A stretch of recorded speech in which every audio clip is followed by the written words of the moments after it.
We're going to start with the worst. We're going to end on a high note, guys. So we're going to start with the worst. And what is the worst, Gloria? Category Jeebus.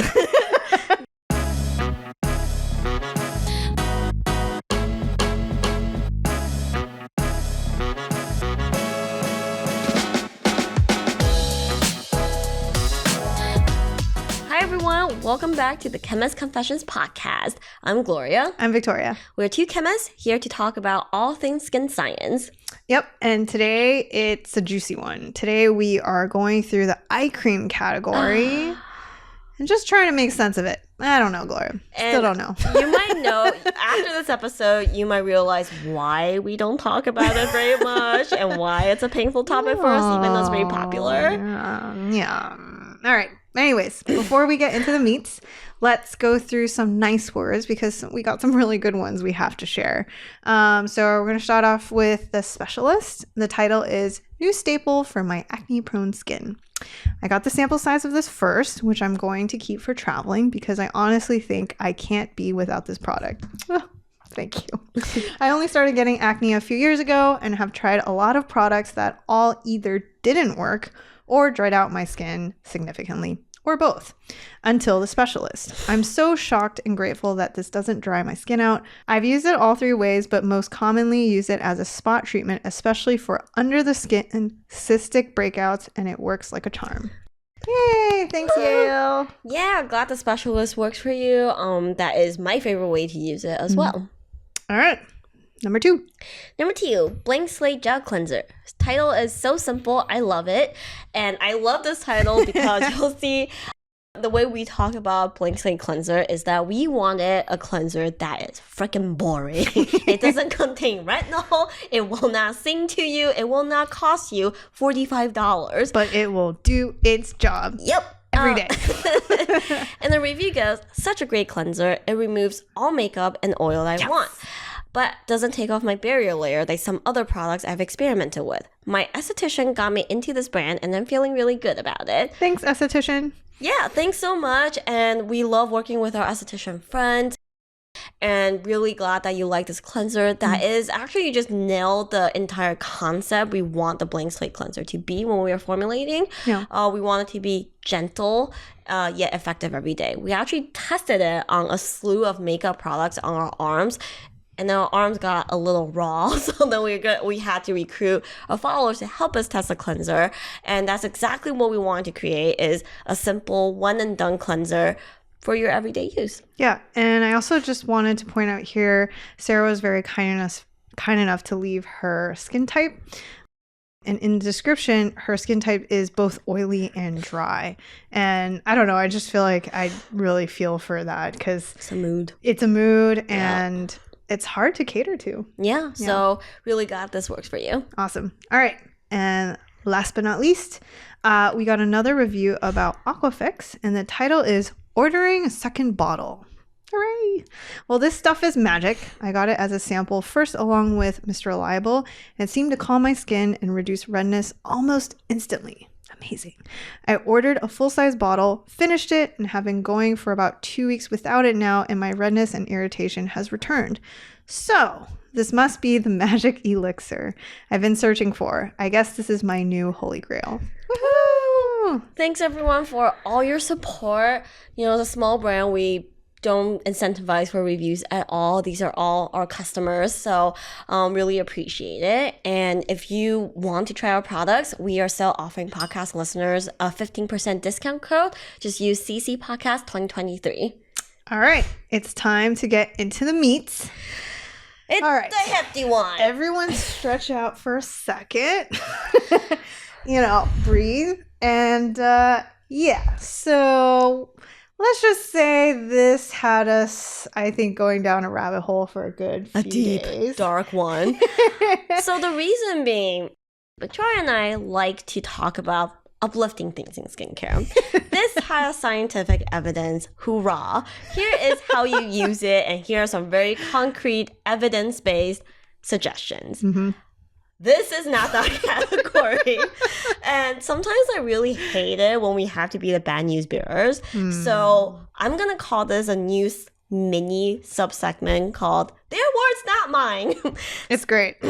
And to preface, this is to explain that within the scientific community, this is their feeling as well, so that you don't think that we're biased and just being negative Haters. Nancy's. So take it away, Gloria. Yes. So this is a quote from a paper that looked at different ways, both in office and topically, that treats eye area concerns like puffiness, dark circles, so on and so forth.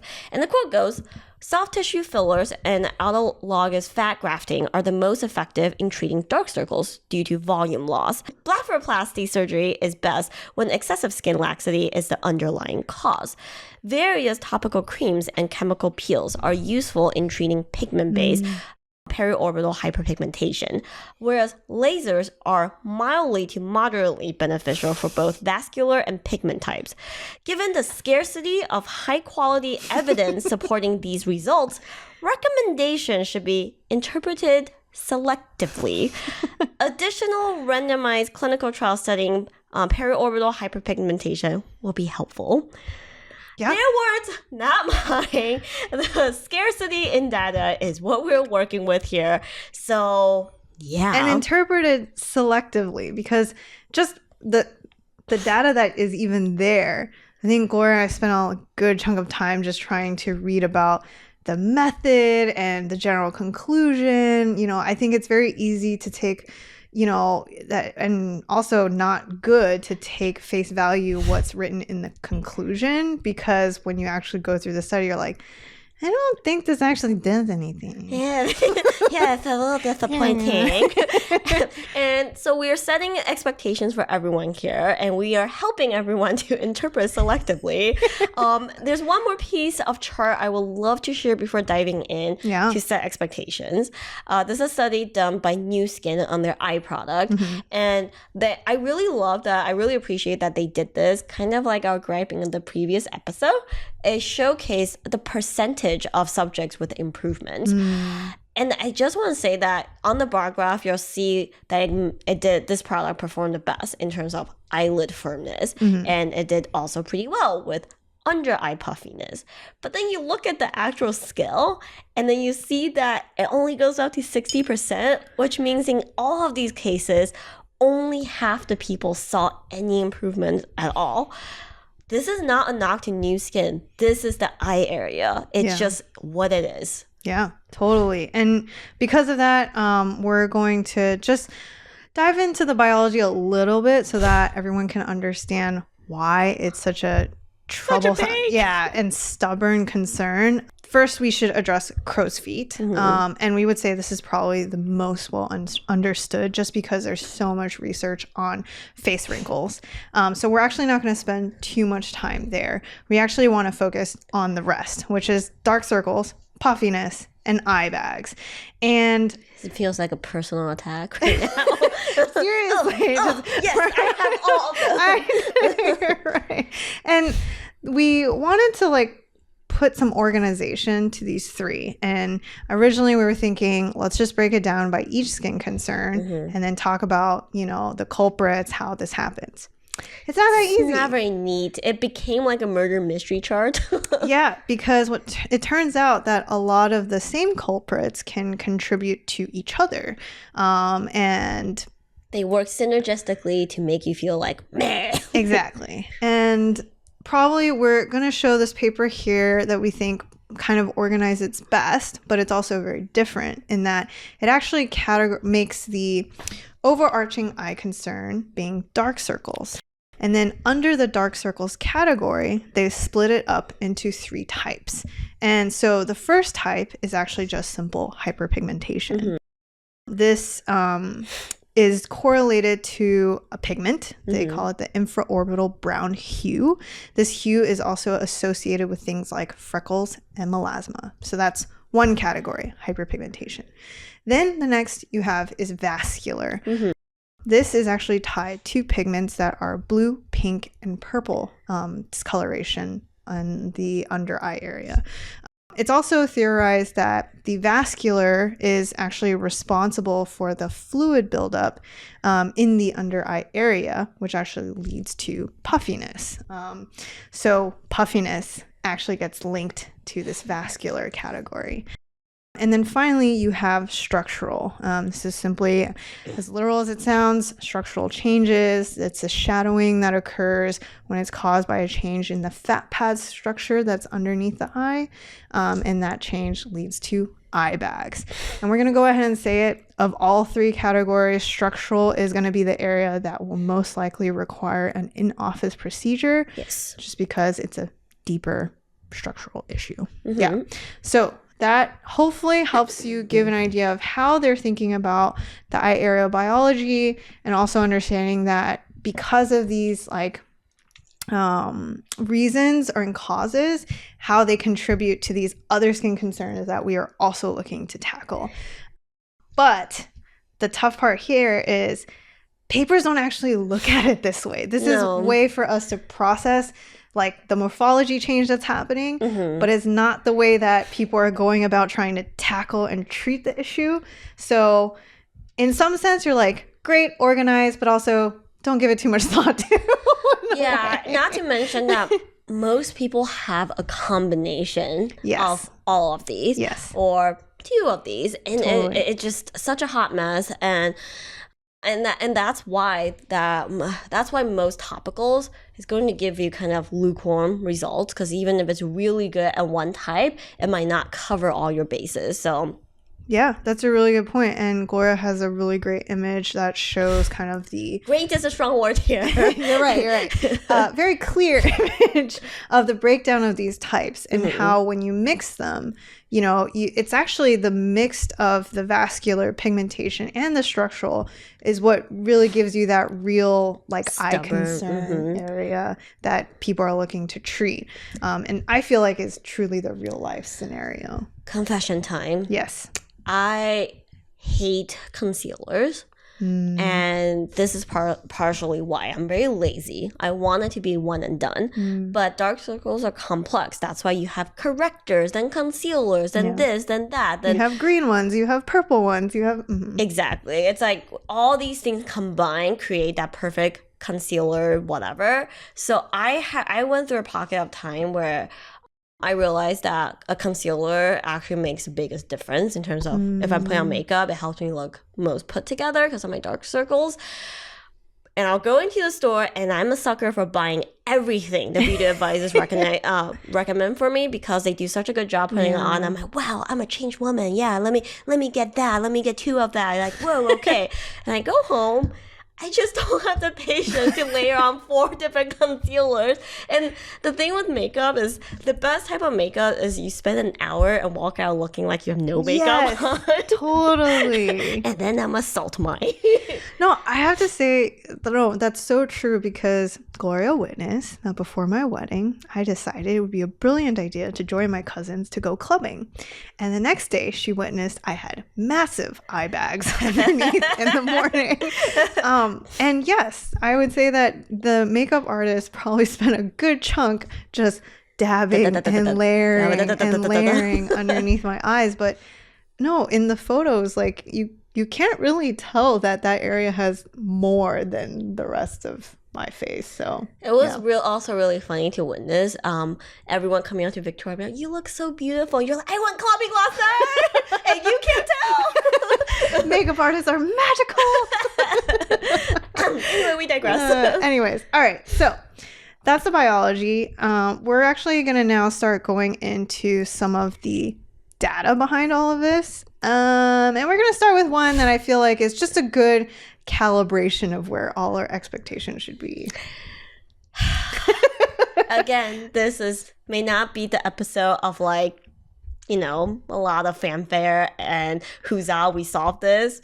So let's get into it. This is so first things first, a lot of the studies we found are pretty small. So even if it's based on interesting ingredients, we'll say it's hard for us to draw firm conclusions from any of these studies, but they do still give us a pretty good understanding of just the state of everything. Totally. So this is a Japanese study done on a product that contains 2% vitamin K, 0.1% retinol, and 0.1% vitamin C and E, which I find kind of weird that C and E is combined at 0.1. Totally. So, you know what? Looking at this combo, vitamin K is one of those like kind of buzzy words, semi-buzzy, for clinical brands to put into eye creams because it's thought to be works really well for vascular type dark circles. 0.1% retinol, again, is a very efficacious level of retinol. 0.1% vitamin C and E, I would think, is along for the ride. Yeah. But, I mean, to be fair, you would look at this and be like, it's got to do something. Exactly. Yes. So this was done on 57 adult Japanese volunteers with dark under eye circles and wrinkles. The gel. This is an open label study, so that means people already know. They see the final packaging. They know what brand it's from. The gel formulation was applied twice daily to the lower eyelid side for 8 weeks. So good application frequency and good duration of study. Yeah. They looked at hemostasis, so kind of like looking at the broken capillaries, see if that's improved at all. The pigmentation and wrinkles, they're all evaluated by a physician and the patient themselves. So that's the more clinical side and then the consumer perception side. They also use a digital camera and a visual analog scale respectively. And then let's get into the results. Topical application of the gel decreased not only hemostasis but also wrinkles after 8 weeks of treatment. Sounds promising. Of the 57 patients, 47% had a reduction in hemostasis. Wait, I was told that it worked. I was told that it worked, and now you're telling me less than half. Methinks that's not passing. Yes. Wrinkles were also decreasing. Some patients, they decided to just leave off how many is some at this point. You guys have to understand, when these researchers start writing more and more generic descriptors, you should become even more and more skeptical. Yep. However, pigmentation was not clearly removed by this gel. Ta-da! And that is the state of the eye cream research landscape. I think that, and it's not to say that these ingredients don't work. It's to say that the concern is so complicated that it's really hard to get a majority to see benefit in a majority of these subjects. Yeah. Well, remember the new skin study we referenced in the previous episode. It just seems like the more studies we look at, the more we realize that 50% seems to be that mark. That if you hit it, if half the patients improve, you're like winning. And also this explains why you'll see on a lot of eye cream reviews, you'll see not many of them really hit 4 stars, just because that is just the nature of eye creams. So in terms of the landscape, I think one thing we just want to really quickly get out of the way is caffeine. What's up with caffeine and puffiness? And yes, we can tell you that there are studies out there that show that it really doesn't do much for puffiness. In fact, one of these studies, their conclusion was, however, the overall efficacy of the selected caffeine gel in reducing puffy eyes was not significantly different from that of its gel base, the placebo. So again, their words, not ours. We are not just caffeine haters. We are not paid off by big peptides to trash talk caffeine. I would love that someone's like, they're funded by big peptides. We are not. Yeah. So yes, unfortunately, even something that's traditionally thought of as highly effective is not so much. Yeah. And I've also went ahead and scoured the caffeine eye cream landscape to see if any of the brands actually did any testing on their caffeine creams. I would say none, unless they actually come with a pretty heavy hitting active paired with it. That could be anything from vitamin C to retinol. So this is why we really don't care about caffeine. Yeah. Hate to say it. Sorry. All right, moving on. Now, I know we kind of prefaced with saying about how eye bags usually are going to require an in-office procedure. But if you scour the landscape, you will find a study that talks about EGF. Yes, EGF is epidermal growth factors. It is a really hot topic. That's another one that we haven't spent that much time on, mostly because sourcing, who it's from, how much is it using, stability, delivery mechanism. There's a lot under the hood that's really hard to decipher based on what the brands are willing to share. But it is a hot topic. There are some EGFs that seem pretty promising. So there is a small study out there with only just 18 subjects that used an EGF eye cream on people with eye bags. And after 12 weeks of twice daily application, they did see a reduction of eye bags. Before you go and run off and buy an EGF eye cream, did want to note here that apparently the EGF that they're using, the description is 5 ppm of bioengineered barley-derived human synthetic EGF serum. And so that already tells us that that's probably not truly made its way down the pipeline to actual production. And this is why we say sourcing is incredibly important. And so for, any sort of EGF serum, we always recommend, if you can find any sort of clinical data, that would be the best insurance policy. All right, so moving on. Let's talk about anything new in the landscape. And I think we should definitely address all of the vitamin C eye cream launches that have happened. Part of the reason why we decided to do this episode, because we so obviously have been avoiding this topic for like 2 years. No, we wouldn't. It's because we see a gazillion new launches in vitamin C's eye creams. And we get a lot of questions about them. So we're like, all right, we can't avoid this forever. Let's dive into it.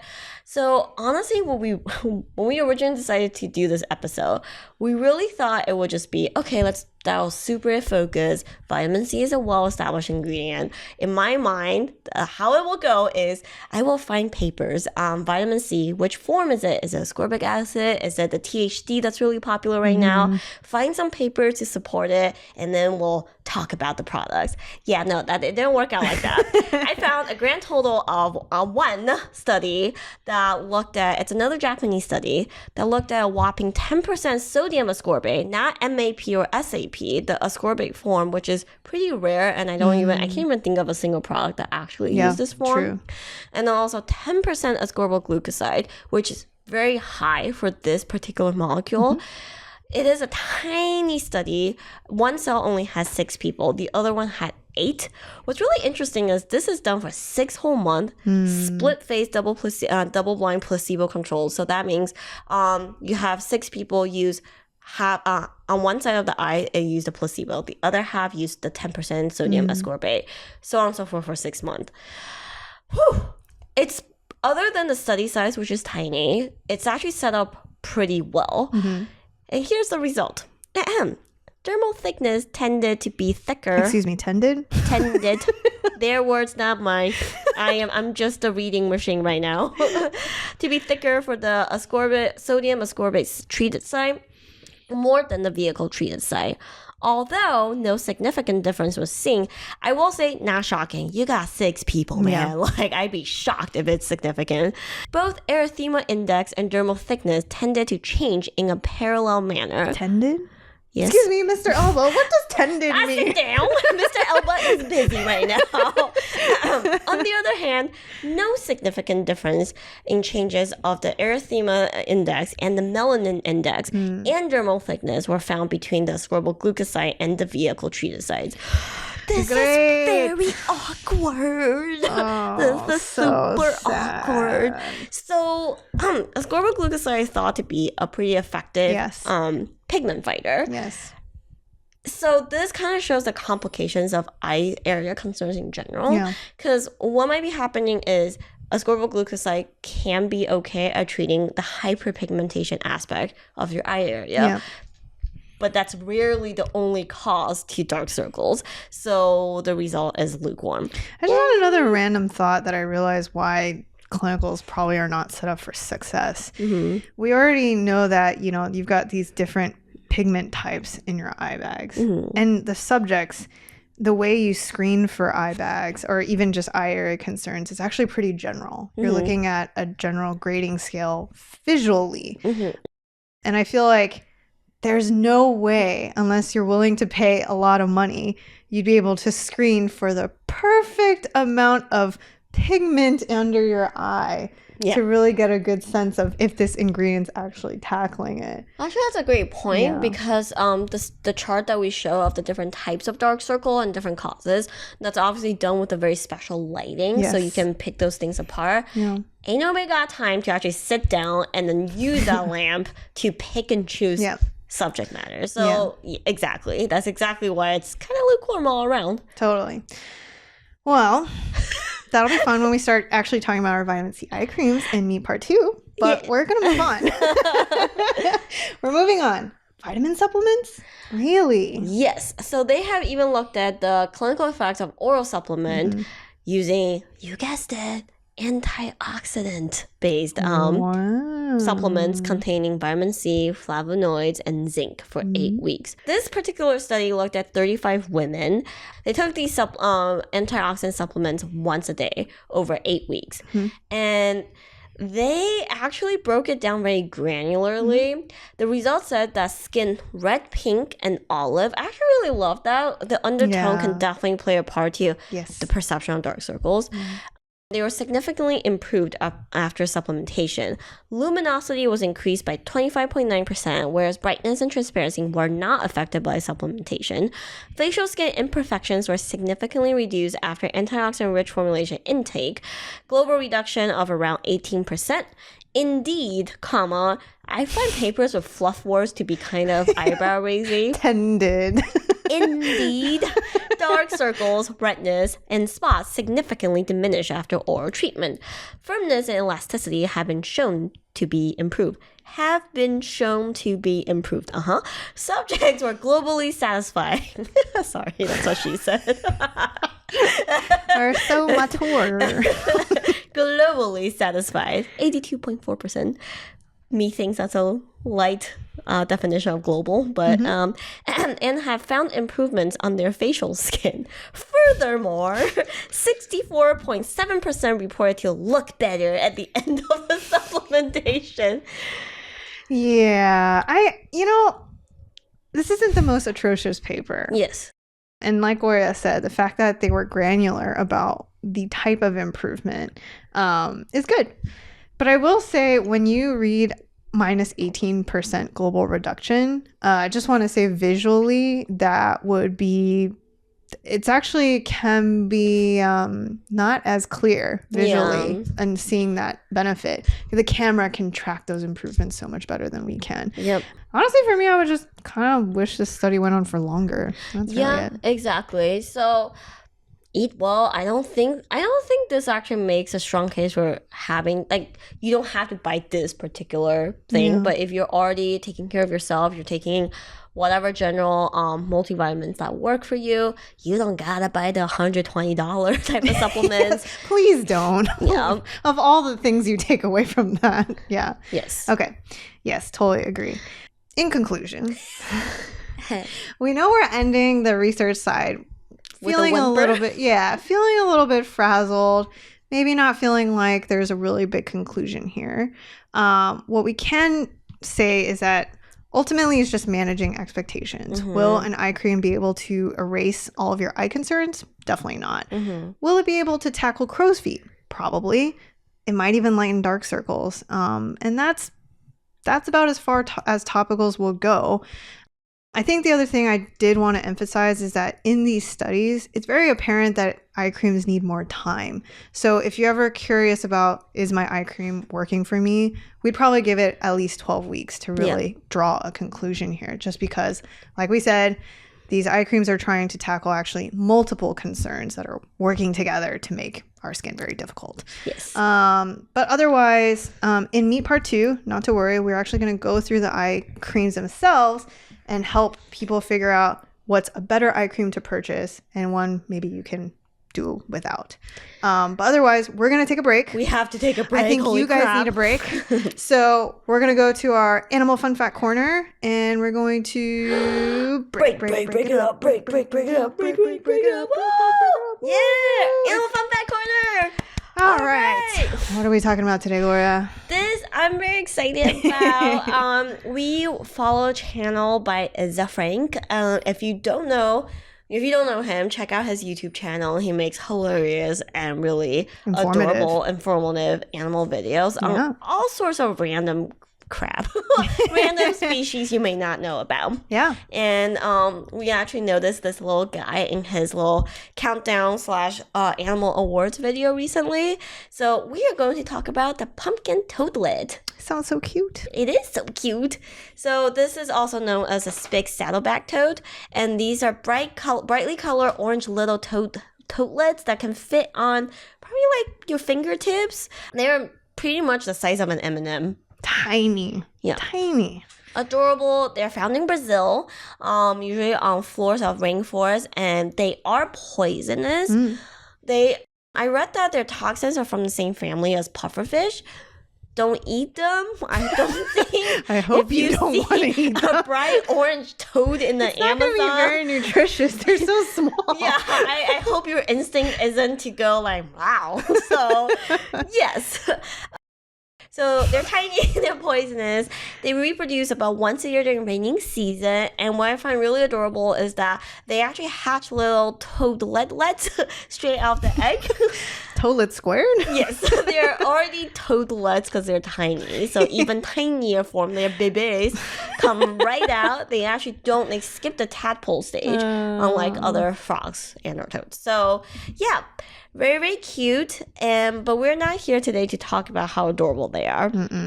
We are here to talk about how hilariously derpy they are when they jump. Yeah. It turns out that their ear canals are so small that it actually doesn't allow liquid inside the canal to move fast enough to maintain balance. And what this means is the frog will leap. It will leap beautifully, hind legs extended, legs apart. It's so graceful.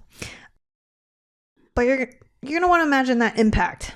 Because this frog does nothing to brace itself for impact, this frog is coming in for a landing and basically lands by belly flopping or actually face planting into the ground. And we will show you a clip here for all of those. It looks very tragic. Yep. The frog is not dead, we promise. It literally goes rigid, perfect takeoff formation, but then it stays in that takeoff formation and then just goes doink, doink, doink, doink, doink, doink. Zero brace for landing. You know when you watch the Olympics and you watch diving and you see a dive that goes wrong and you're like, oh no! That's exactly what that feels like. Because it's tiny and cute, it's just really adorable and hilarious to look at. Yeah, if you ever have played the game Q-Op in a previous life at school for, shits and giggles. For people our age. Yeah, it basically looks like that. Yeah. Doesn't have control of its limbs on impact. Yeah. I feel like after recording, I'm going to go play like half an hour Q-Op now. My record is like 4 steps. Yeah, so that's the pumpkin toadlet. Those guys just keep on hopping despite not landing correctly. Oh my God, that's so tragic but adorable. Yep, so that's the animal fun fact corner of the day. We hope you enjoy it. And that's our break. We're going to get into meat part 2. Yeah, we have to keep this break short because this is another dense episode. Losing oxygen. I am losing it. So we are going to attempt to break down the eye cream landscape for you guys. And it's such a popular product category, and there's just so many of them. So we're going to try to keep it a little bit more narrow. We're going to focus on the vitamin C landscape. For the most part. For the most part. So most of the examples will be even just within that category, just keep it a little neater. But the reality is, the way we break it down, it applies to all eye creams. So you can keep that in mind as you're looking for your product. And the reason why we decided to do that is because, well, as you can tell, there's no organization in the science part. Yeah. So we thought it was best to actually simply categorize by the amount of data brands do to prove that maybe their eye cream does something for us. So we basically broke it off into 3 classes. Yep. First up, we're going to start with the worst. We're going to end on a high note, guys. So we're going to start with the worst. And what is the worst, Gloria? Category Jeebus. This is where you might get your rosary out, say a little quick prayer, because it really takes a leap of faith, a orange toadlette leap of faith in here. God, I hope not a pumpkin toadlette landing. Doink in here to see if it works. So basically, it's category, okay, we don't see any data. We don't see any testing. We have no gauge, no understanding of how these will perform at all. And so first off, I feel like we're giving an award. The participants in this category include Scarlett Johansson's The Outset, which uses actually a ascorbyl glucoside in this eye cream. She has a blend of actives. She has a hyaluronic complex, serves as a botanical alternative to hyaluronic acid. Okay, didn't know that was there was a need for that. I didn't know you were going to give that a shout out. Nourishing, visibly plumping, and smoothing skin. Again, this will be your core moisturization function. This will not, target your dark circles or puffiness and things like that. She has ascorbyl glucoside, which is a water-soluble form of vitamin C that visibly brightens and revitalizes skin. No percentage given. No percentage given. And as you remember from part 1, from that one small Japanese study with 10 whopping % of this, it does don't know what. So, given that this product itself doesn't come with the testing, so we have no additional information on whether or not this will do anything for the eye area. And this is why we put this into category Jeebus. Get religious. I also did want to call out something that I always like. The formulator in me is kind of like, is the second ingredient in this ingredient list is silica, which means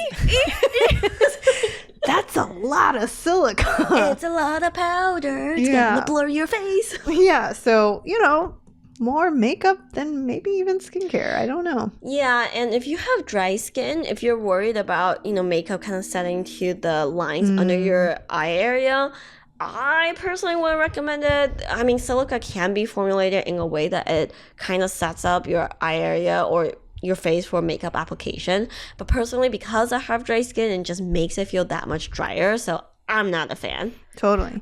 We also wanted to put in this category some more top or famous products in here. So Dr. Jart's Ceramide Eye Cream is actually quite popular. It comes with niacinamide. No real data to be found unless someone else has found something out there. Please share.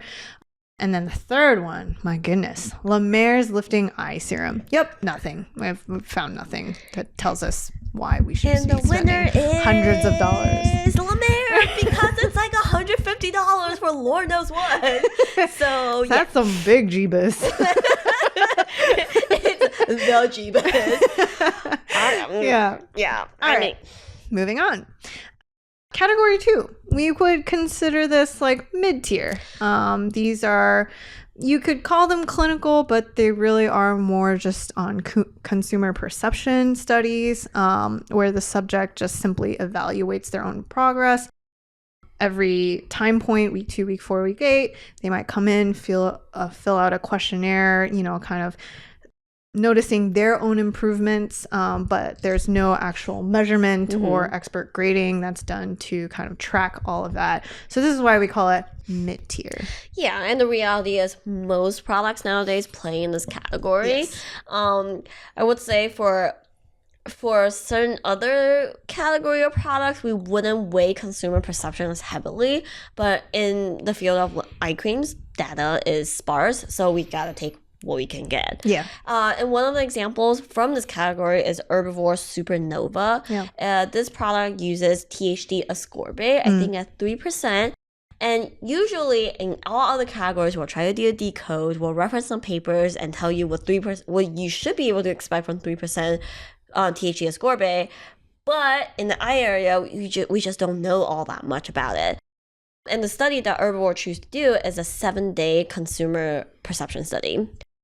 And if you don't know what counts as a consumer perception study, you will notice lingo like blank percent agreed with, blank percent saw and these are all questionnaire-based responses. Think about human actions, human verbs, then that would be a consumer perception study. Yep.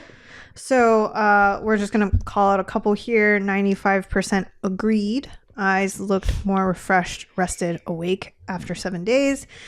95% saw an improvement of appearance of under eye dark circles. 86% agreed that it reduces the appearance of puffiness. Yeah. Yeah. Those it's a choice. Yeah, that's it. They also did a makeup study as well to talk about their use experience layering, which I think is kind of nice because that is can be a problem, especially because eye creams you're actually supposed to use twice a day. Right. So, yeah. In this category, we also did want to give a shout out to Paula's Choice C5 eye cream, mainly because they use the word clinically proven, but it's also a consumer perception study. So I think this is where Laura and I really feel like it can get confusing very quickly, where you feel like, oh, they did all of the testing, put all the bells and whistles on the launch, but no. Yes, so it has the typical lingo that you can expect from consumer perception study. So 95% agrees that instantly moisturizes, 88% agrees skin feels smoother, so on and so forth. I do want to give this a shout out or take a closer look at this study. It is done based on self-assessment on Independent Consumer Study Center with 69 people after 28 days. This is where the fine print matters. So compare this study with the Herbivore study, which is half the sample size at only 1 week. Will still place a lot more weight on the Paula's Choice results, just because at longer term you have a much better understanding of long-term efficacy. 7 days is just too short of time. Totally. That's a really good point. And in terms of other products that fall into this category, you're looking at Drunk Elephant C Tango. They did an 8-week consumer perception. You also have You to the People. They also did an 8-week consumer perception with some immediate benefits. So what does that say? There's probably a powder in there. Okay. Powder! Welcome back, Born Night Train! Yeah, so that's it for the mid-tier, the average category. Now let's focus on the best. Yep. So the best, of course, is ones with actual clinical data. So things that uses either a professional expert grader that look at the improvement and place a quantitative analysis on it, or an actual image analysis that tracks the changes in skin, dark circles, so on and so forth. And one of the best example of this is a paper by the brand Sandy. On top of doing the clinical study, they did it in a way where they were able to publish a paper on it. Yeah. It only had 18 subjects. It's not a lot of people, but again, the data is so scarce that this can already be considered as somewhat of a gold standard study. Totally. In the Senti study, this was done over 12 weeks, which is a very significant amount of time for eye cream, and it gives you a much better gauge for the results. And they were able to see significant improvement in terms of just general puffiness and pigmentation around the eye. Yeah, I actually do give this paper a lot of brownie points. They actually went through the effort of looking at kind of like red hue imaging to kind of track that pigmentation process. We'll show pictures of that imaging here. That's extra work. That's extra analysis, so they can mark that kind of improvement. So all in all, this is great. The product, I hate to say it, but also because of the research makes sense. I believe the product is $90 for 15 mils. Hey, that's cheaper than La Mer. Yeah, there you go. There you go. So anyways, yeah, we would say this is a gold star for us. Another product is Ole Henriksen's Banana Bright. Yep. I think they have a more merged with makeup version of it. This is the one in a tub, the eye cream version. And a telltale sign for actual clinical measurement is a number that's way lower than 90%. So when you say 90% saw improvement, most likely consumer perception. This one says 20% brighter under eye. And what we can assume is this is most likely some sort of expert grader or instrument analysis. And that's actually quantifiably 30% brighter under eye across the board on average. The 29% brighter under eye claim is used after 8 weeks. Again, like any other eye cream studies, we will still take a closer look at the fine print because you will look at claims like, oh, eyes appear brighter after just one use. Again, look for that silica, look for that boron nitride as just an instant effect powder doing its work there. Not meant to be long-term improvements. And the last claim on this eye cream is a 40% reduction in crow's feet. Again, this means it's an average number that's used in some sort of quantifiable method. So we give this study a pretty decent weight, yeah. Yeah, definitely. Other products that fall into the best category is Dermalogica's Biolumin, who did an 8-week study, an 8-week clinical. Murad also did a clinical that marked at 2 weeks and 6 weeks for brighter eye. Well, actually this one I kind of just wanted to pause really quick because the two stats they share is that at 2 weeks 86% saw brighter eye area skin, but then at 6 weeks they say 85% saw a reduction in dark circles. And it just made me think that that 2-week saw brighter eye area just feels like such a lukewarm, I'm reaching for any sort of benefit here. Yeah, it's like just like a much softer claim versus reduction in dark circles. So give it at least 6 weeks. Yes. And I want to say that I love a good BNA and a couple before and after picture. And a couple episodes ago, Victoria made a good point that she's worried that BNAs are becoming so heavily weighted that brands feel okay putting the one best picture and leave out the stats, which is a dangerous field to go down in. However, I will say in the eye cream category, I put a lot of weight in before and afters because you'll realize that people don't put any of it up. Most likely because the results are kind of... You'll also look at the improvements and just like I said, you know, seeing a 20% improvement is good, but to see it in a before and after, like, I think it's slightly better. Yeah, no, that's a really good point. And I just have to shamelessly plug our double play here. We also ran it through a clinical, and by 6 weeks, we did also see a reduction in dark circles. And just had to put it there, And we run through the whole 12 weeks, and it just kept getting better. So, anyways, I had to throw that out there. Yes. Anyways, so to wrap up the eye cream landscape, I did also want to address the fact some of you have wondered and asked us, well, can't I just use my face creams under my eye area? Yes, for the most part. Moisturizer is probably totally fine. When you start getting into these higher actives, one thing that Gloria and I were conscious about with double play is the eye area is more delicate. Skin is thinner. It can react differently. One of the bigger issues is milia. And it's simply because too much active for that area and you get this like buildup of protein under the skin. So we would say, yes, just be cautious. And I think probably some of the things maybe don't put under your eye or anything that has like a very low pH.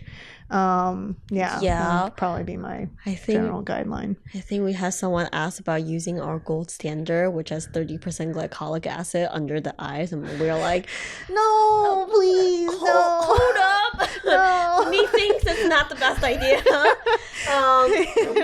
But yeah, we hope that this was helpful. There's a lot of products out there. This area gets very confusing. We will summarize a lot of this and maybe put a couple things we didn't include in podcast in a blog post. So you can check out and read some more about this here. But yeah, if you have any questions, which I think after this you might have a lot of questions, you can always reach out to us. The goal is that at least when you start shopping for it, you have a general sense of like, I don't know if I believe this claim. Then I already feel like this podcast episode is a success, and hopefully that, at the end of the day, we are able to manage expectations. As you can see, there's a lot of like after one use, after one day, overnight, you know, and that really doesn't help in like us being able to assess, okay, what is it actually going to do? How long does it actually take? But all in all, while, you know, Gloria and I have always said it's been really hard to wrap our brains around an upcharge on a tiny pot of formula, you know, it's definitely a really challenging concern that both of us really care about ourselves personally. So yeah, we hope it at least makes navigating it just a little less crazy and confusing. But otherwise, you have us, reach out to us. You can find us at chemistconfessions.com. That's where all our blog content lives. You can write to us at info@chemist.com. What did I say? Chemist.com. info@chemistconfessions.com. You can DM us at our Instagram at chemist.confessions. Otherwise, we hope you enjoyed this episode. We will see you next time. We don't know what yet, but it will be a weekly podcast, so we'll see you next week. Yeah, enjoy, guys. Have a great weekend. Bye.